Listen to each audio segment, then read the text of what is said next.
بسم اللہ الرحمن الرحیم۔ ناظرین السلام علیکم ورحمۃ اللہ وبرکاتہ۔ ناظرین، آج پھر آپ حضرات کے سامنے قاری حنیف صاحب رحمۃ اللہ علیہ کا بیان لے کر حاضر ہوئے ہیں، جس کا عنوان ہے حضرت عمر فاروق رضی اللہ تعالی عنہ کا جنازہ۔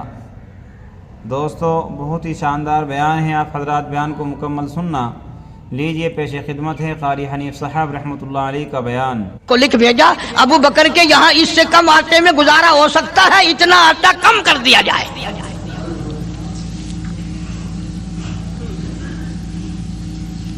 تم کیا جانو ابو بکر کون ہے؟ کبھی کسی بوڑھی نے، کبھی کسی بہو نے، کبھی کسی نے دھی نے کہا کہ آؤ آج ابو بکر صدیق کی نیاز پکاتے ہیں۔ نظر اللہ نیاز حسین، نبی کے یار کا نام نہ لینا کبھی بھی۔ امام الانبیاء محبوب کبریا حضرت محمد مصطفیٰ صلی اللہ تعالی علیہ وسلم نے فرما دیا، او لوگوں، امت کے تمام لوگوں کا میں نے احسانات کا بدلہ چکا دیا، سب کے قرضے چکا دیے، سب کے لینے دینے میں نے برابر کر دیے، پر او میرے اللہ، ابو بکر کے احسانات کا بدلہ تو دے سکتا ہے، میں نہیں دے سکتا۔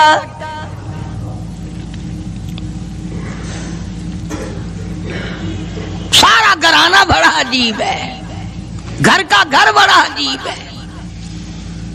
ہجرت فرما کر تشریف لے گئے نبی کریم سب کا جو صلی اللہ علیہ وسلم کی ذات اقدس کے ساتھ تشریف لے گئے۔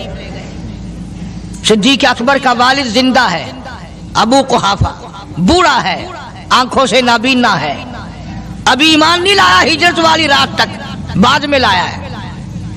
لاٹھی کے سہارے گھر آیا، پتہ تو چل گیا نا کہ رات چلا گیا نبی کے ساتھ میرا بیٹا، اور آ کے پوتیوں کو کہنے لگا، کیوں اسما جی دادا جان، میرا تو اپنا خیال یہ ہے کوئی ٹیڈی، کوئی پیسہ، کوئی کپڑا، کوئی غلہ تمہارے لیے نہیں چھوڑ کے گیا ہوگا۔ باوجود کافر ہوتے ہوئے اس وقت تک ابو بکر کا والد مسلمان نہیں، لیکن جانتا ہے کہ میرے بیٹے کو نبی کی اتنی محبت ہے، وہ اتنا قربان ہے، وہ اتنا پروانہ ہے، اور اس قدر جانثار ہے، کوئی شے گھر میں نہیں چھوڑ کے گیا ہوگا۔ سیدہ اسماء رضی اللہ تعالی عنہ، چھوٹی سی بچی ہے صدیق اکبر کی، کہتی ہے کہ میں نے ایک ہیلا بنایا، ہمارے یہاں دیوار میں ایک آلہ سا میرے والد نے بنا رکھا تھا، اس میں پیسے رکھتے تھے، تو میں نے وہاں یہ مٹی کے ٹوٹے ہوئے برتنوں کے ٹھپ پر ڈال دیے اور اوپر کپڑا ڈال دیا، اور میں نے اپنے دادا سے کہا، نہیں دادا جان، اب کے تو ابا جی نے حد کر دی، بہت سارا مال ہمارے لیے چھوڑ کے گئے ہیں۔ ان نے کہا، بیٹی میرا یقین نہیں پڑتا، وہ نبی کے بغیر ایک پیسہ تو کیا وہ اپنی جان پیچھے رکھنے کو تیار نہیں۔ انہوں نے کہا، نہیں دادا ذرا آؤ تو صحیح۔ کہتی ہیں کہ میں نے اپنے دادا کا یوں ہاتھ پکڑ کے، دکھتا تو تھا نہیں، اس کپڑے کے اوپر پھیر دیا کہ دیکھیے یہ آلہ ہے نا، یہ تاک ڈالا کہ سب بھرا پڑا ہے۔ یہ کہنے لگا، اچھا بہت اچھا کیا، تمہارا گزارا ہو جائے گا، مجھے بڑا فکر تھا، مجھے بہت پریشانی تھی، اب میں بے فکرہ ہو گیا کہ تمہارے لیے تمہارا ابا کھانے پینے کے لیے تو چھوڑ گیا۔ سیدہ اسماء کہتی ہیں، حالانکہ جس وقت میں نے یہ کارروائی کر کے دکھائی، ہم 2 دن کے بھوکے تھے۔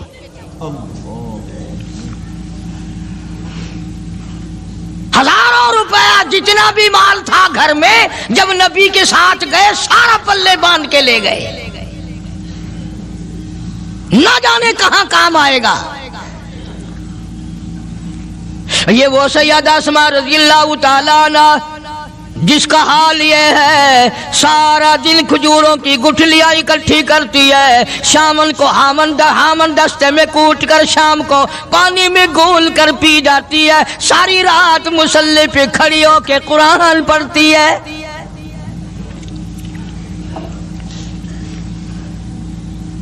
عجیب قسم کا گھرانہ ہے صدیق اکبر رضی اللہ تعالیٰ عنہ کا۔ غربت نہیں تھی، سارے کا سارا قربان کر کے غربت بنا دی، نہیں دیکھا آل کو، نہیں دیکھا مال کو، نہیں دیکھا اپنی جان کو، سب کچھ قربان کر دیا۔